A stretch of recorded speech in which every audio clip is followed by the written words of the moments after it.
Hello అండి అందరికీ welcome to our channel. ఈరోజు రెసిపీ వచ్చేసి మార్బుల్ కేక్. ఈ క్రిస్మస్కి న్యూ ఇయర్కి ఇంట్లోనే కేక్ చేద్దాం అనుకుంటున్నారా? అలా అయితే ఇలా ఒకసారి ట్రై చేయండి. 3 కాఫీ పొడి ప్యాకెట్లు ఉంటే చాలు, ఇంట్లోనే సులభంగా డిజైన్ చేసుకుంటూ కేక్ చేసుకోవచ్చు బేకరీ స్టైల్లో. ఇంక లేట్ చేయడం ఎందుకు, ప్రాసెస్లోకి అయితే వెళ్ళిపోదాం. ఒక బౌల్ తీసుకోండి, అందులోకి జల్లెడ పెట్టుకోవాలి. జల్లెడ పెట్టుకున్న తర్వాత 1 కప్పు వరకు మైదా పిండి వేసుకోండి. 1 స్పూన్ వరకు బేకింగ్ పౌడర్, పావు స్పూన్ వరకు బేకింగ్ సాల్ట్ వేసుకొని ఇలా కలుపుకుంటూ జల్లించేసుకోండి. ఇలా జల్లించుకోవడం వల్ల ఉండలేమన్నా కడితే అక్కడే ఆగిపోతాయి అన్నమాట. జల్లించుకున్న పిండిని పక్కన పెట్టేసుకొని మిక్సీ కింద తీసుకోండి. అందులోకి అరకప్పు పంచదార వేసుకోండి. స్వీట్ ఎక్కువగా తినే వాళ్ళైతే 3/4 కప్పు అయినా వేసుకోవచ్చు. పంచదార మిక్సీ పట్టేసుకున్న తర్వాత 1 కప్పు వరకు నూనె వేసుకోండి. ఈ నూనె ఎలాంటిదంటే సన్‌ఫ్లవర్ కానీ, రైస్ బ్రాన్ ఆయిల్ కానీ, ఏ ఫ్లేవర్ లేకుండా ఆయిల్ మాత్రమే యూజ్ చేయాలి. వేరుశనగ నూనె అస్సలు వాడకండి. నూనె వేసుకున్న తర్వాత ఒక 3 గుడ్లు బ్రేక్ చేసుకోండి. బ్రేక్ చేసుకుని వేసుకున్న తర్వాత అందులోకి చిటికెడంతా ఉప్పు వేసుకోండి.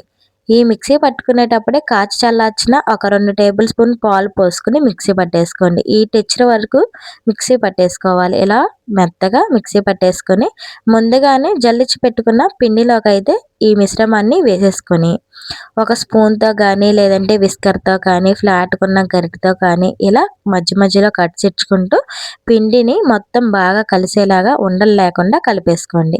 ఇది పక్కన పెట్టేసుకుని ఒక గిన్నె తీసుకుని అందులోకి నేను ఇక్కడ చూపిస్తున్న 3 బ్రూ ప్యాకెట్స్ అయితే వేసుకోవాలి. ఈ బ్రూ ప్యాకెట్స్ వేసుకోవడం వల్ల మంచి టేస్ట్ వస్తుంది, కలర్‌ఫుల్‌గా డిజైన్‌గా ఉంటుందన్నమాట. కాచిన వేడి నీళ్లు ఒక 2 టేబుల్ స్పూన్లు లేదా 3 టేబుల్ స్పూన్లు వేసుకుని బాగా కలిపేసుకోండి. అది పక్కన పెట్టేసుకొని కేక్ గిన్నె అయితే రెడీ చేసుకుందాం. మీ దగ్గర కేక్ గిన్నె ఉంటే దాంట్లో చేయండి, లేదనుకోండి అడుగు మందం కల ఇలా స్టీల్ గిన్నె తీసుకొని నూనె అప్లై చేసి పిన్ డస్టింగ్ చేసి పక్కన పెట్టుకోండి. కాఫీ పొడి కలుపుకున్న బౌల్ తీసుకుని అందులోకి సగం పిండి వరకు వేసుకొని కాఫీ పొడి బాగా కలిసేలాగా కలిపేసుకుని పక్కన పెట్టుకోండి.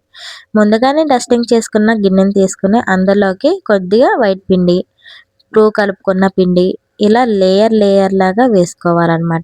ఇలా లేయర్ లాగా వేసుకోండి, మంచిగా వేసుకోండి మీరు.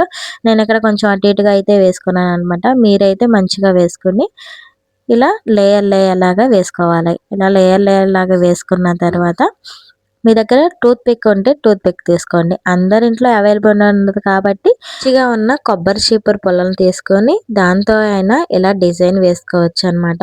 ఇలా లేయర్గా వేసుకోవడం వల్ల మంచి కలర్ఫుల్గా కనిపిస్తుంది, టేస్ట్ చాలా బాగా వస్తుంది. ఇలా ఫ్లవర్ డిజైన్ చేసుకోండి, లేదంటే మీకు ఎలా నచ్చితే అలా చేసుకోవచ్చు. నేనైతే ఇలా ఫ్లవర్ కింద డిజైన్ చేసుకున్నాను. మీలో ఎవరైనా నా ఛానల్ని కొత్తగా చూస్తున్నట్టయితే ప్లీజ్ సబ్స్క్రైబ్ చేసుకొని సపోర్ట్ చేయండి. డిజైన్ చేసుకున్న కేక్ బౌల్ కూడా పక్కన పెట్టేసుకోండి. కేక్ సరిపడా గిన్నె పెట్టేసుకుని ఒక 10 నిమిషాల ముందులా ఫ్రీ హీట్ చేసుకోండి. అందులోకి స్టాండ్ అవైలబుల్గా ఉంటే స్టాండ్ పెట్టుకోండి, ఏదైనా చిన్న గిన్నె కానీ ప్లేట్ కానీ ఉంటే పెట్టేసుకోవచ్చు.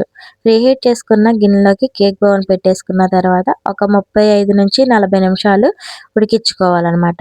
నేను ఇక్కడ 40 నిమిషాల తర్వాత కేక్ని అయితే చూస్తున్నాను. టూత్ పిక్తో ఇలా గుచ్చినట్లయితే తేమ ఏమన్నా ఉంటే తగులుతుందనమాట. నాకు పర్ఫెక్ట్గా కుక్ అయ్యింది. ఇంకా నేను చల్లారించిన తర్వాత ఒక ప్లేట్లోకి అయితే వేసేసుకుని ట్యాప్ చేసేసి గిన్నె అయితే తీసేసాను. పర్ఫెక్ట్గా కేక్ అయితే ఉడికిపోయింది అనమాట. బ్రూ మార్బుల్ కేక్ అయితే రెడీ. చాలా టేస్టీగా ఉంది, స్పాంజీ లాగా ఉడికింది అనమాట. మీరు కూడా ఒకసారి ట్రై చేయండి. ఇలా సాఫ్ట్గా స్పాంజీ లాగా కేక్ అయితే వస్తుంది అనమాట. ఇంకా న్యూ ఇయర్కి, క్రిస్మస్కి ఇలా ట్రై చేయండి, టేస్ట్ అదిరిపోతుంది. వీడియో నచ్చితే లైక్ చేయండి, షేర్ చేయండి, సబ్స్క్రైబ్ చేయండి.